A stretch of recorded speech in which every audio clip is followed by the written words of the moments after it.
is from the talented and well-known boxing family fighting out of Las Vegas, Nevada.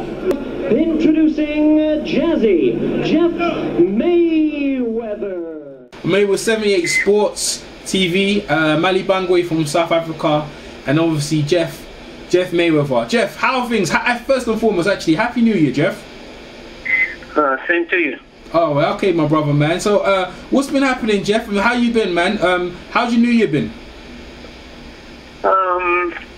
Well, my New Year started off okay. I mean, toward the end of the year, I got really sick. So I've been out of the gym for about 4 months. Just started back last week. Oh, sorry to hear that, man.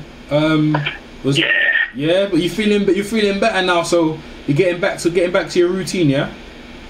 Yeah. Oh, that's good to hear. That's good to hear, man.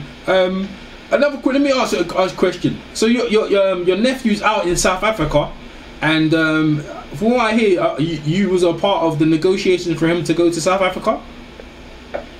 Well, no, I'm a part of the negotiations for him to go. I actually was a part of the negotiations for the possibility of a fight actually taking place there.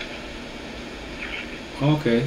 All right. Okay, fine, man. So, what fighters have you got fights coming up with your fighters, with Roy and anyone else you're working with new? Actually, being that I just really got back started. Actually, the only person I really have a fight coming up is one of my MMA fighters, Ryan Martinez. And I'm not even exactly sure when that is, but right now he's like the only fighter that I have that actually has a fight that's scheduled. Okay. 78. You want to have questions for Jeff? Yeah. Hey, 78 Sports TV here, Jeff. How you doing, bro? Hey, how's it going? All right. Talking about MMA, what MMA fighters would you say could stand a chance to be successful in the sport of boxing?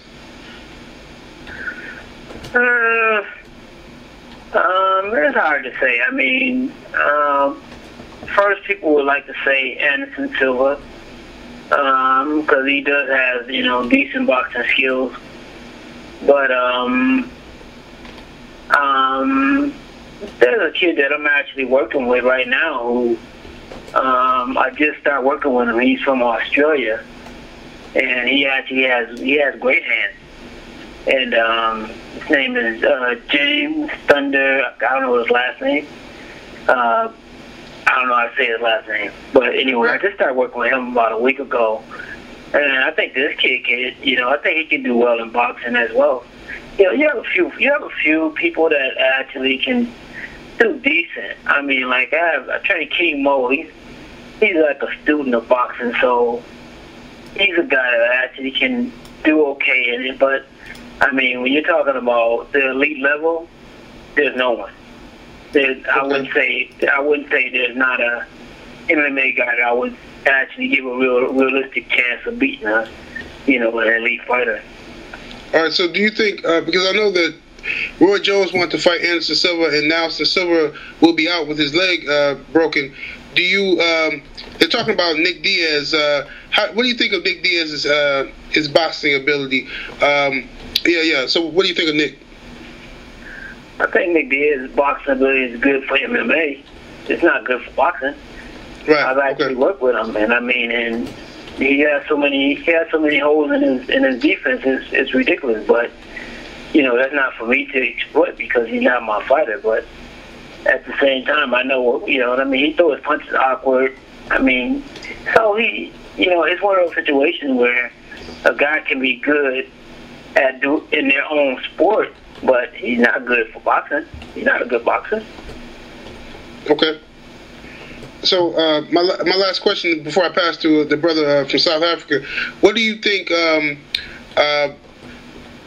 In reverse, how do you think a fighter with the skill set of your nephew, Floyd Mayweather Jr., how do you think he would do in MMA? I mean, it's one of those. They're totally two different sports. And of course, one's I mean, when you got a guy kicking you in your legs and stuff like that, the boxer don't have a chance.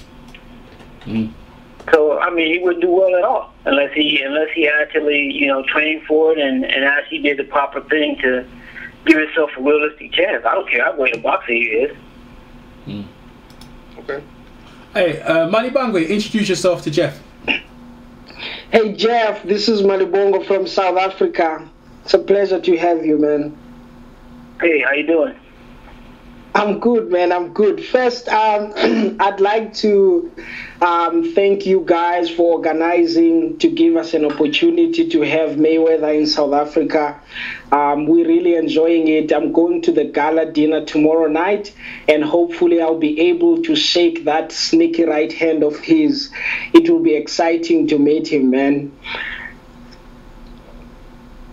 And the question I have for you, Jeff, is, you know, people understand the three brothers from the Mayweather family, which is you, which is Roger, and Mayweather Sr. And if you're talking about boxing, they understand Mayweather Sr. The fight they always highlight is the fight he fought Sugar Ray Leonard. And when they're talking Roger, then it's a couple of fights, Vinny Pazienza, it is Julio Cesar Chavez, Panel Whitaker. But when it comes to you, people forget that you've also competed with the elite fighters like Jesse James Leah, like Oscar De La Hoya. Can you sort of like give us more depth in terms of what has driven you into the sports of boxing? Well, I mean, one thing about boxing is that if you decide to become a boxer, and of course, I mean, you know, when opportunities present themselves, I mean, if you signed up for it, this is what you're supposed to do. And so, I mean, I fought Jesse James Leah on a 2-day notice, and you know, and of course, I mean, in the situation, of course, with Oscar, when the fight presented itself, I mean, I jumped at it. You know, it's an opportunity of a lifetime. I mean, it's just like, you know, at that time, it's like fighting Floyd. So those type of opportunities, they don't come. You know, they don't come come along maybe once in your life, and when they happen, you gotta take your shot. Yeah. No, that's good. The second question I have is, again, when you talk about the Mayweather family, it always boils down to Mayweather Sr., who says, I've started this whole thing. Surely he must have learned from somewhere. Who has been his idol in boxing? I'm not talking about the guy who was watching on TV, but the guy who was around Michigan when you guys were growing up, the guy he really looked up to.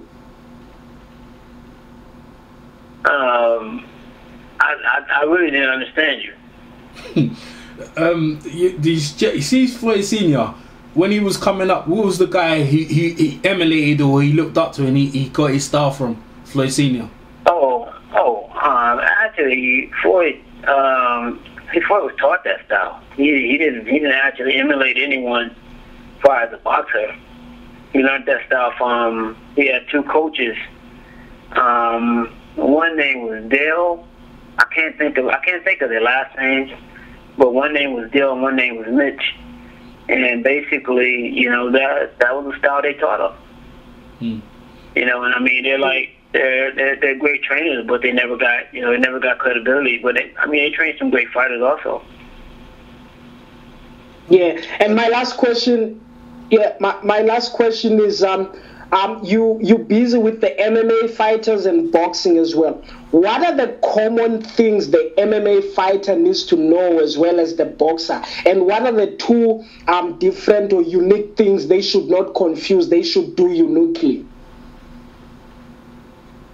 Well, I'm not 100% sure what you said because I don't know. I'm hearing some little distortion, but I think you said something about what's the difference between working with an MMA guy and a boxer. Yeah, exactly. And what is the same between? So when you train them, and you are giving them basics. No, yeah. Basically, well, one thing is this: MMA fighters, to be honest, are actually a lot easier to train than boxers. Because boxers, especially if they've already had fights and got a little experience, they already have a preconceived notion of thinking they know what they got to do, as opposed to an MMA guy. He's kind of like putty in your hand, and you can mold him and have him do exactly what you asked of him, because he don't feel that, he feels like he's in a whole different element, and if he doesn't listen, he's not going to get it. So, I mean, it's, working with MMA guys is a whole lot easier in terms of, getting them to learn and getting them to accept what it is I'm trying to teach them. Okay. Sylvain, you had a question for Jeff? Yes, Jeff, did you get a chance to witness Adrian Broner versus Marcos Maidana? Yes. Okay, what would you say is the differences between Adrian Broner's shell defense and your nephew Floyd Mayweather's defense? Because a lot of people were comparing Adrian Broner's defense and saying that it's the Mayweather defense, okay? But I see things that Floyd does differently in his defense than Broner. Can you explain that to us?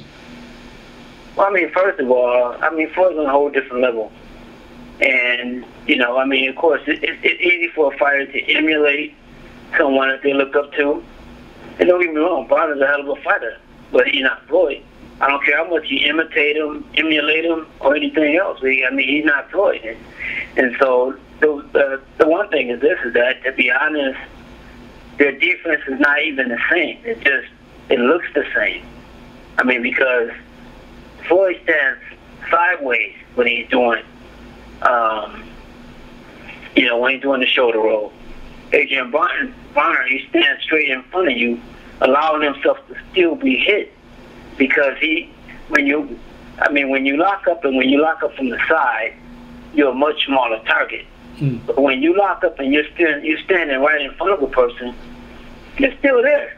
You're still there. Even when you lock up, parts of your body is still there to be hit. And the one thing is this, is that using the shoulder roll is also something that you got to have great timing to use. And not to say that, I'm not saying that Adrian Broner is not good at it. He is, because he's won as many fights as he has, and he just had one of those nights where I think that he started out, being a little too cocky. And I think once he got caught, I think he never, ever recovered in the fight. I think he fought with his heart. He gave everything that he had and gave everybody the best of what he had to offer. But I think that, after the first time getting rocked, he never recovered, and I just think that, he fell apart, but he fought with his heart, but it just wasn't enough to win. Mm-hmm. But like I said, their defense, it looks the same, but it's not the same. Floyd's perfected it in a way where, he used it, and Broner, he perfected it until he got exposed, until he got in there with a guy that actually, because the one thing is this, is that, a lot of times with Maidana, I seen he kind of set Broner up, and basically what he did, he faked like he was going to the body punch that, Eric Morales used to do, fake like he was going to the body, but then he would go over the top. And every time he did that to Broner went for it. He bit on it every time, and he got caught. So it's just that he's still a young fighter, still got a lot more to do.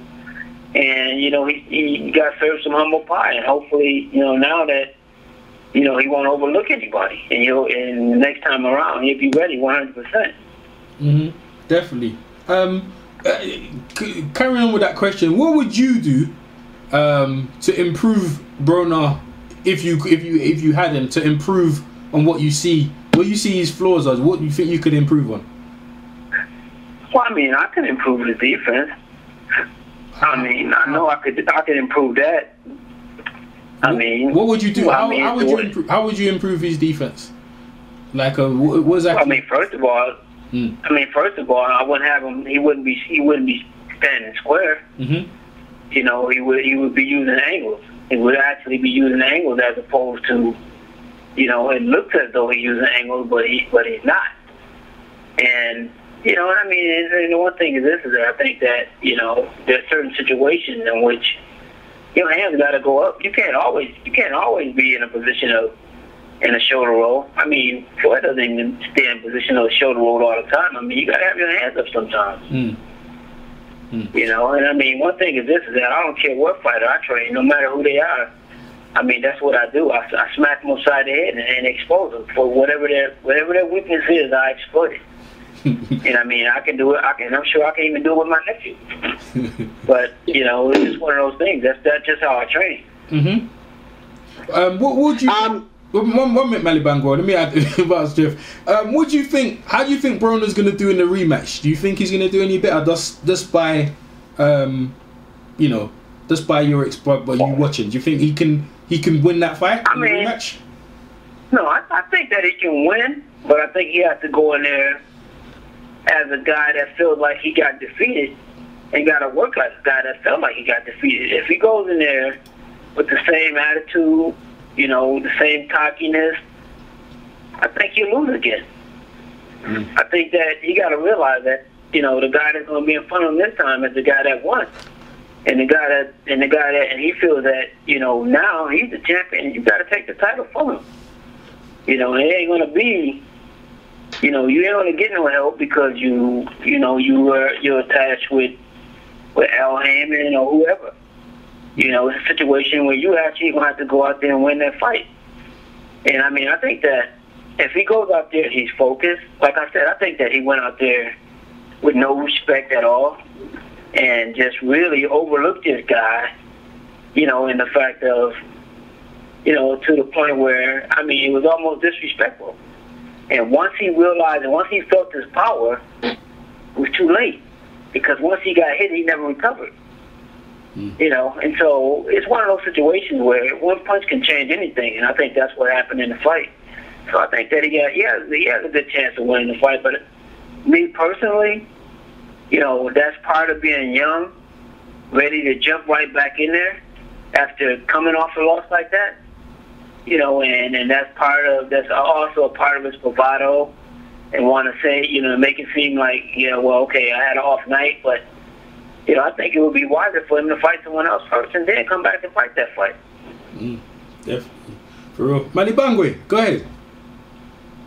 Yeah, Jeff, the other thing about Broner I'd like to hear from you about is if you're looking at Mayweather when he was fighting at 130, 135, and 140, I'd mention the fight where you were actually in the corner when he was fighting Emmanuel Augustus.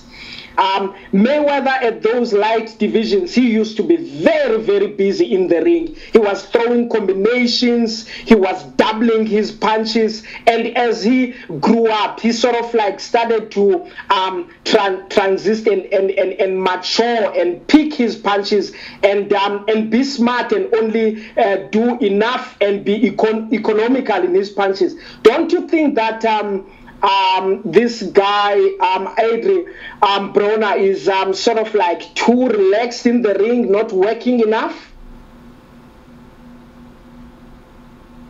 I mean, every time you talk, it's so distorted. I can't really hear exactly what you're saying. He's trying to say there's Broner. He doesn't throw enough punches when he's in the ring, like your nephew. No, he definitely. I mean, you're talking about a young Adrian Broner as opposed to, you know, Floyd fights now. Floyd fights like a mature fighter, and he just don't waste no punches. You know, but when Floyd was young, I mean, Floyd threw combinations, and you know, I mean, but Broner, he fights like an old fighter, and the one thing is this, is that, you know, he got a little full of himself, thinking that, you know, he can knock everyone out also. And basically, that's part of it, because he feels like he has to walk everyone down. And he can't walk everyone down. You know, I mean, Madonna's a much bigger puncher than you. So you have no business really trying to walk him down. You need to be trying to box him. Yeah, man. So you reckon his footwork? How do you reckon you think he can improve on his footwork, or you don't think he's got that right now? Definitely. I mean, Broner, to be honest, I mean, it don't seem like he has no footwork at all, but you know, and I mean, maybe that's just because of the opposition that's been in front of him. Yeah, that's what I was thinking. You know, but I mean, with you know, with the rematch with Madonna, yeah, he's gonna have to learn some footwork. hopefully that's something that they're working on right now, because he's not going to fight him the same way he fought him last time. I think he's going to walk in there and basically, you know, go in there with his shoulder posted up and walking him down. It's not going to happen. For real. 78? Yes. Okay, Jeff. I'm gonna talk about your brother Floyd Sr. And his beef, his ongoing beef with Ruben Guerrero. Did you see the spat that they had, almost brawl, a couple of days ago? Is the videos online going crazy? What's your thoughts on this? Do you think that this is, this eventually could get out of hand? I mean, of course, eventually it could get out of hand, because, to be honest, it's something that, I mean, nobody's paying money to see either one of them. And I know that, one thing is this, is that, my brother Floyd, I mean, he still thinks that he can beat, guys that actually can fight right now. So he's not going to back down. And I think, to be honest, it seems like to me, Guerrero don't really want to do anything. He wants to just start something and maybe get a lawsuit or something. That's what it seems like to me, because every time he provokes everything, but once they get to that point where it's really time for something to happen, then he finds a way to be gone from the scene. Yeah, just the instigator. Yep, definitely. Yeah. I mean, and that's basically what it seems like to me. So it looks like to me he's trying to set forward with a lawsuit as opposed to anything else. Because all this one head push up, all that crap, that ain't got nothing to do with it. I mean, far as the record that it says with his name attached to it, he was 0-6 and got knocked out 6 times. Yeah. So where he gonna be? What real fighter is he gonna be? Yeah. Ruben, yeah, definitely, man. Ruben ain't got it. Let me ask you a question. So what's happening with you and Kevin Johnson? Have you talked to him since the time you came over to the UK in Ireland when you fought Fury? Yeah. We've talked a little bit, but like I said, I've been sick, so I haven't been able to work with him or anything. And I think he's had 2 fights since then. He won one, and then he got robbed the last one. But and a friend of mine is working with him. So, I mean, he's been trying to get back with me to work with me, but like I said, he just haven't been able to, because I've been really sick. So yeah, Jeff, I wasn't able to do anything. Yeah, can you elaborate on your sickness for the people listening from the YouTube boxing community? Like, if you don't mind sharing with us, what exactly? I know. Go on. I mean, well, basically what happened is I drank an energy drink, something that I've never drank in my life, and my whole body went into shock. First it started with, I thought I was having a heart attack, but it wasn't actually a heart attack. But I was having severe heart pains, and I drank it, and then and it actually was the night when Floyd fought Guerrero. And I'm just like most men. Men think that, okay, in time it's going to change, you're going to get better, you're going to, let's let it pass. And so I was at home, and I was actually at home by myself, and I just kept thinking that I'm going to get better. And all of a sudden, I started throwing up, like nonstop for like about 2 hours straight. Oh, that must have been scary. And so, finally, I guess it was a blessing, because I left my door open, and a good friend of mine came to my house, and they seen me laying out, and they said, "You need to go to the doctor. You have to go to the And so they called the ambulance, and I got took to the hospital. I was in the hospital for a week. Couldn't really eat. Since then, I have diabetes. Yeah. Also, I had my gallbladder. I had my gallbladder removed. What? So I mean, it's been a real tough situation. I mean, I've lost 35 pounds. Wow. So I mean, I'm trying to rebuild myself and get back to where I once was. Yeah. So what, you got diabetes because of whatever you drank? Well, I think that it probably brought out the diabetes because diabetes is prevalent in my family. Yeah. So I won't say that, but the one thing is this: energy drinks have so much sugar in them. You know that probably triggered it. You know, but and like I said, I mean, I've never felt like that in my life, and to be honest, I feel like I almost was about to die. Wow, man. Well, for this blessing that you're here, man, that's serious, man. Wow, man. Definitely. Wow, because you know what? Because I remember when Floyd was when the Canelo fight was introduced. I remember you were supposed to be in the corner.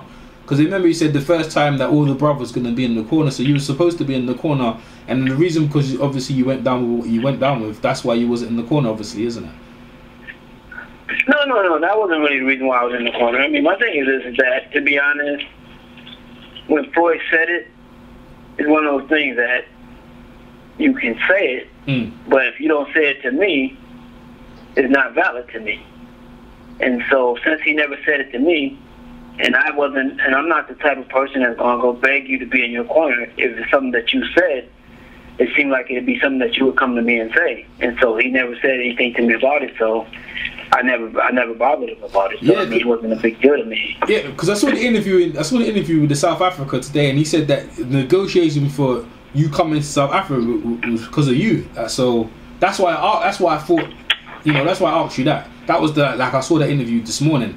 That you was a part. Yeah. Well, basically, what he was really talking about, because he was talking about the part when he was saying that, he would like to fight in South Africa one day, and basically what he was talking about was the fact that, I've been in contact with a person for over a year that's been trying to actually make that happen, and so we've been corresponding back and forth, and of course with the opportunity of him being in South Africa presented itself. So then it became everybody now that actually he can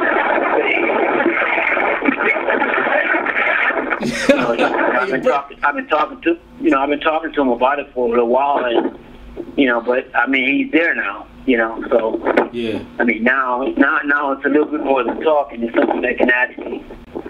What exactly will it take to have that fight in South Africa for Floyd? Because obviously the big money, it happens in Las Vegas, but what is the specific thing that will make that fight happen here in South Africa? What is the specific thing? What does Floyd have to do to make the fight happen in South Africa? Well, it's not what Floyd has to do. It's what South Africa has to do.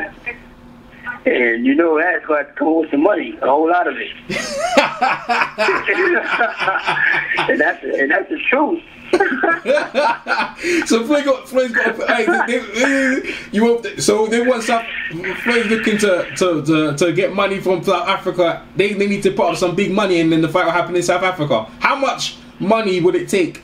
Sorry, into Malibongwe, because I know you're just asking the questions. How much money would it take for Floyd to fight in South Africa? Well, I mean, I spoke on it. I'm in negotiations on it, but I can't really speak on it. All right, fair enough. Go ahead, Malibongwe, and then 78, and then we'll wrap up. Go ahead, Malibongwe. That's it from my side. Thanks, man. Okay, 78. Yeah, I just want to say thanks for your time, Jeff. We appreciate it, and we'll get back to you at a later date. Yeah. Okay. Alright, yeah, thanks, Jeff, man. Hey, like again, Happy New Year, and I hope you get. Obviously, you're on the mend, and we'll talk to you in probably in a couple of months and see how you're doing. Yeah. Okay, sounds good. Alright, man. Take care, bro. All right. Alright, bye. Take care.